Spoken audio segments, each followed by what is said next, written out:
డీకి opposite ఎవరు? బీకి opposite ఎవరు? ట్రై చేయండి. క్వశ్చన్ మీరు రాసుకోవచ్చు, జాగ్రత్త చూడండి. ఏవో ఇది కూడా డైసీ కదండి, ఈజీగా ఫైండ్ అవుట్ చేయొచ్చు. సార్ 6 ఉన్నాయి సార్, 1 2 3 4 5 6. దీంట్లో ఏమంటాం మనం? Open dice. ఏమంటుందని? Open dice. Open dice can be visible for the 6 characters.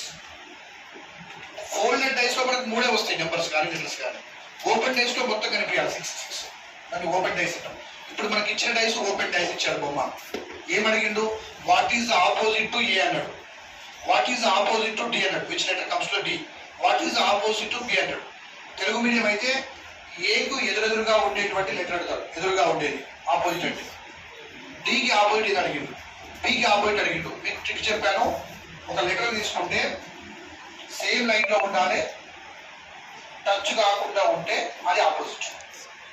Just చెప్పిన సేమ్ లైన్ లో ఉండాలి, టచ్ కాకుండా, దగ్గరలో టచ్ కాకుండా అనే పని గుర్తుపెట్టుకోండి.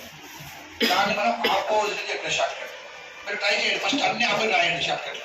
ఏకి ఆపోజిట్ ఎవరు, బికి ఆపోజిట్ ఎవరు, సికి ఆపోజిట్ రాయండి. తర్వాత చెక్ చేసుకోండి. టచ్ కావద్దు, దగ్గరలో ఉండాలి. You should find like that. See here. ఇప్పుడు ఏ తీసుకుంటా, రఫ్గా రాసుకుంటారు. అది తర్వాత విషయం. ఏకి ఆపోజిట్ అంటే ఏ బి టచ్ అవుతుందా లేదా? ఏ అవకాశం ఉందా? లేదు. ఇదే లైన్ ఏముంది చెప్పండి? సేమ్ లైన్ లో ఉంది, దగ్గరలో ఉంది. డి కూడా ఉంది, ఇక్కడ దగ్గరలో ఉందా? ఇక్కడ చాలా దూరం ఉంటుంది కదా, ఇది దగ్గరకు ఉంటుంది. You know that distance. ఇప్పుడు ఏకి ఏమైంది అందరూ? నేను కన్ఫర్మ్ అయిపోయినారు, ఫినిష్. ఒక్కసారి ఒకటి వచ్చిందంటే ఇంకోసారి రాదు. ఇదే చెప్పిన. Once you are in the class room, there is no possibility of in canteen or maybe tea stall or maybe house. అక్కడ ఉండే అవకాశం ఉండదు. ఉంటే అక్కడే ఉండదు, ఇక్కడ ఉండాలి. లేదు క్లాస్ లో ఉండదు, మనం టీ తాగుతుంది. How it is possible? They are making wrong statement. రాదు. Only one answer. ఇప్పుడు ఏసీ అయిపోయినాక మళ్ళీ ఏసీ రావద్దు. ఎక్కడ ఇక వస్తే అవకాశం ఉంటుందా? ఇప్పుడు నేను మీకు ఆపోజిట్ లో పెట్టాను. ఆ సిద్ధార్థ సార్ మన లాస్ట్ పేజ్లో కూర్చుంటే ఇది రాంగ్. నేను అక్కడ కూర్చోవాలి, ఇక్కడ నిలబడాలి. ఏదో ఒకటే ఆన్సర్ కరెక్ట్. రెండు చెప్పిన అనుకోండి, యు ఆర్ రాంగ్. ఇప్పుడు ఏసీ వచ్చేసినాయి, ఇంకా మళ్ళీ రావద్దు. అవి అయిపోయింది. నెక్స్ట్ ఏం చెక్ చేస్తాం ఇప్పుడు? బి కానీ డి కానీ మీ ఇష్టం, ఏదైనా చెక్ చేయండి. ఏసీ అయిపోయింది. ఇక నువ్వు ఈ బి చెక్ చేస్తావా, డి చెక్ చేస్తావా, నీ ఇష్టం. ఇప్పుడు డి తీసుకుందాం.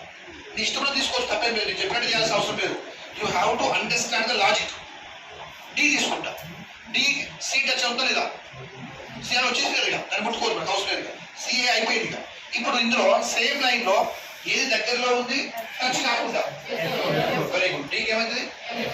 డీకి ఎఫ్. చూడండి, ఎఫ్ కు డి అన్న ఒకటే, డీకి ఎఫ్ అన్న ఒకటే. మళ్ళీ నేను చెప్పినట్టుగా మీరు రాయాల్సిన అవసరం లేదు. మీ నచ్చినట్టు రాయండి. ఇక్కడ ఎఫ్ రాసి డి రాస్తే కరెక్ట్ అయిపోయింది, తప్పే మారదు. డీకి ఎఫ్, ఎఫ్ కి ఈ రెండు అయిపోయిన తర్వాత మిగిలిన